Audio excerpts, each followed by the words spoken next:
Tamara Laroux was 15 years old. She was a troubled teenager. One day, she took a gun her mother had and put it against her chest, and she pulled the trigger. Her body was rushed to the hospital, but she said her soul went somewhere else. I was convinced that there was no way to live a completely happy life. And if I couldn't live happy, I didn't want to live at all. It began with a divorce, a broken home. And I believe that through that, my mentality began to form and began to develop a sense of rejection because I didn't understand. I was a small child and didn't understand adult things. And so I felt the breakup was all about me. That sense of rejection just really grew. I began to perceive myself as a burden to other people. And so I would take little bitty comments that were relatively insignificant. I would make it into a really big deal. Those little seeds in my life, I began meditating on over and over. And as I grew, the rejection began to grow. What is wrong with me? And so I believe that the only answer for me was to end my life.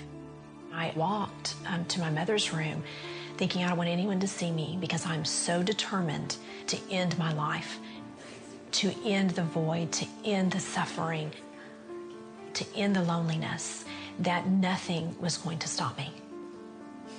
I began crying out and I began screaming out to God, God, forgive me. And the gun went off. Well, she's written a book called Delivered. Tamara Laroux is here with us. Hey, it's good to see you. Thank you, Pat. It's a tremendous book. Thank you. That was a 38 police special. Yes. Your mother had in her drawer. I understand a voice said to you, don't shoot your face. It did, Pat. When I was headed on my mission, I was so determined not to live. And when I held the gun initially, I placed it up to my head. And a voice spoke to me and said, remove that from your head and place it at your heart. And I argued with this voice, and I said, no, because I am going to complete this mission that I have started with.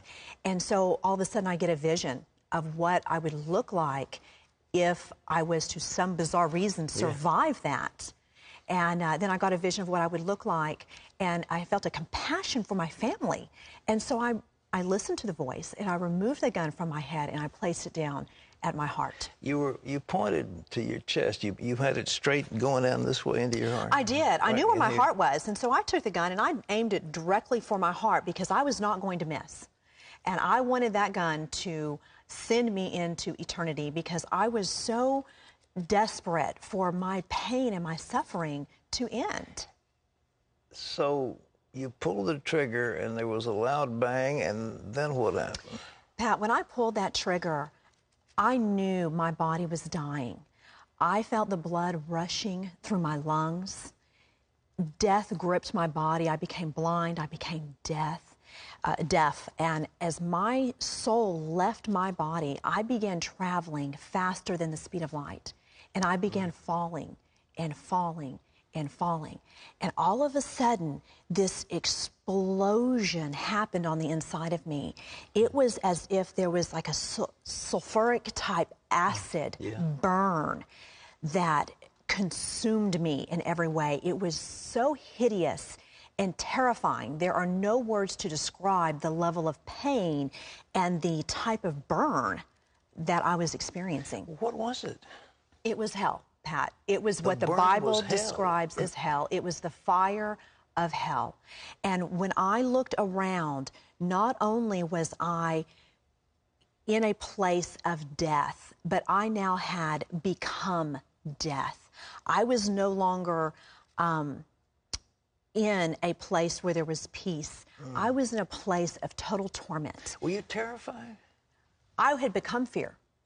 Oh, you've become fear. I had become a being of fear. You know, the Bible describes that death is the absence of God. Yeah, yeah. And so in the absence of God, in the absence of anything good, your soul actually transforms into a being of fear, which is the opposite of love.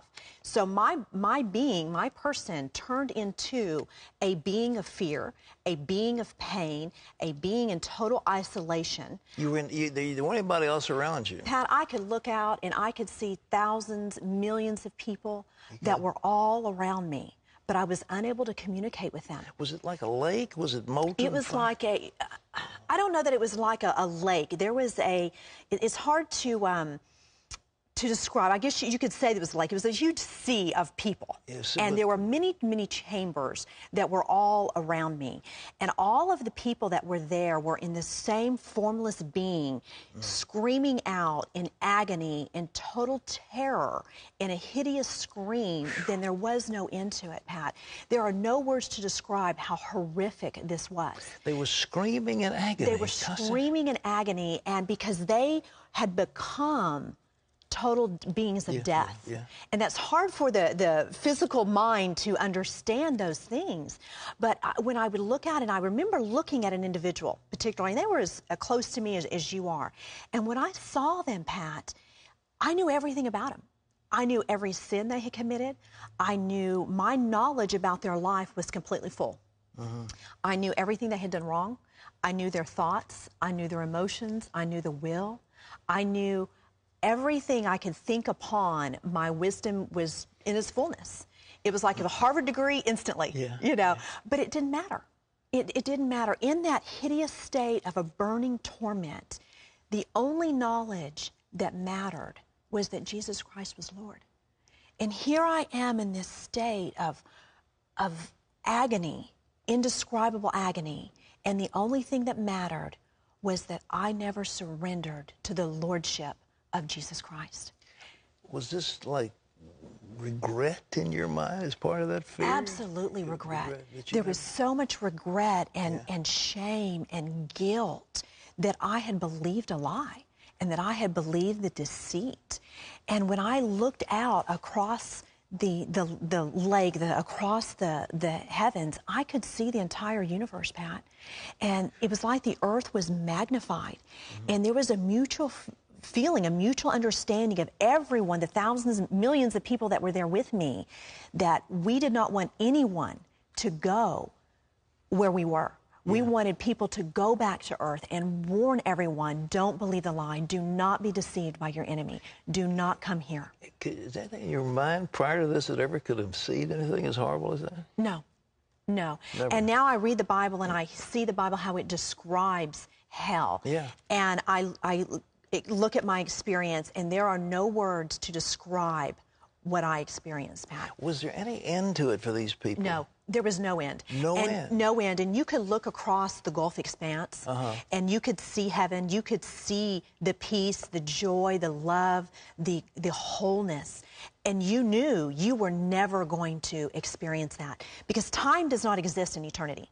Time does not exist at all. And so you know you are there forever with no relief. The burn will never stop. The screaming will never stop. And the only thing you can do is hope that no one else will come where you are. That's the most horrible prospect when you think of it. I mean, the human mind can't conceive of anything as absolutely awful as that. You cannot. The human mind cannot, in our physical state, cannot understand spiritual things at all. But you know, Pat, what is so amazing is God's love was so incredible that before I actually shot myself, I cried out to God to forgive me. And in that cry of desperation of forgiveness, God heard me. And He is so faithful to His word and to His promise that in my screaming and in my agony and in the revelation of what I experienced, God came down from heaven, and this hand scooped me up, Pat, and picked me up. And I realized I was not in hell because I shot myself. Because no act can take you to hell as if no act can take you to heaven. We are saved by faith. Yeah, okay. And so I realized that I wasn't there by my actions. I was there because I didn't receive Jesus as my Lord. And so when this hand picked me up and took me over the vast expanse, took me over that gulf fix, And it's huge. But to God, it's just like a simple, But that's what Jesus said in the parable. There's a great gulf between us fixed. Yes. And there was a great gulf. A great gulf. And it was of nothingness. Yeah. Dark, just nothingness. And when I went over that and I entered into God's presence, yeah. Pat, now, you can't describe God's presence either, but it was love. And I had now left a place of death and torment and darkness. And now I had entered into a place of love and light. And I experienced God's wholeness. I experienced His grace and His mercy. And there was unity with Christ that is indescribable. My pain was gone. My torment was gone.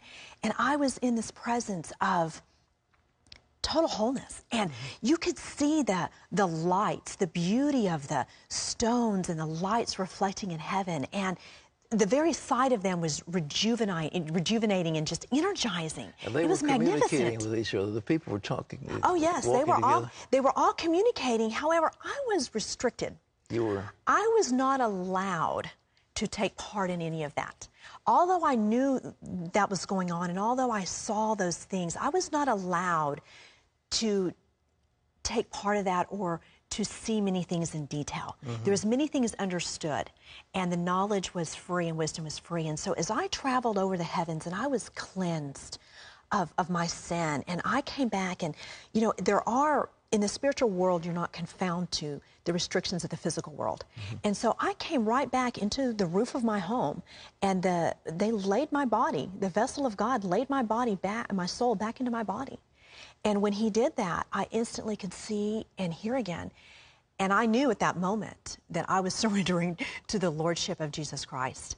And I knew that whatever I was facing, the stigma of suicide, the stigma of everything that I had to face, was going to be okay. Would you come back in? Was it an operating room? You came back into your home? No, I came back into my home. You did? I came back into my home because when I had gone in there, I was isolated. Nobody knew that I had gone in there alone. So I don't know how long exactly I was out of my body, but when I had come back, that was when I had called for my mother to come and help me, and that was when she called the ambulance. But when the ambulance got there, they even asked my mom, "Are you going to even bother to take her to the emergency room?" Because I was gray. I had the pallor of death on me, and they thought that I was fading into death, but what they didn't realize is I had already been dead and had just come back. And so within a matter of a few hours, Pat, I had gone from, "Are you going to bother to take her to the hospital?" They did their work on me in the emergency room. Then they took me into ICU. And by the time they got me to ICU, they're like, "There's nothing wrong with her." And they put me into a regular room. My recovery was just miraculous. Well, did you hit the heart? I mean, did your bullet hit the heart? I missed my heart by less than 1/4 of an inch. And I understand with a .38 caliber gun that should have just shattered my heart completely. Well, according to your book, the attendants, and when you were lying there, they weren't too complimentary. They were complimentary. They're a little suggestive. It was quite humiliating. Here I was going through a situation that is humiliating in itself. You know, being in a state of emotional just despair. And then I had gone in there, and the emergency crew were just, you know, making sexual innuendos and just, you know, having fun. And to them, it was just work.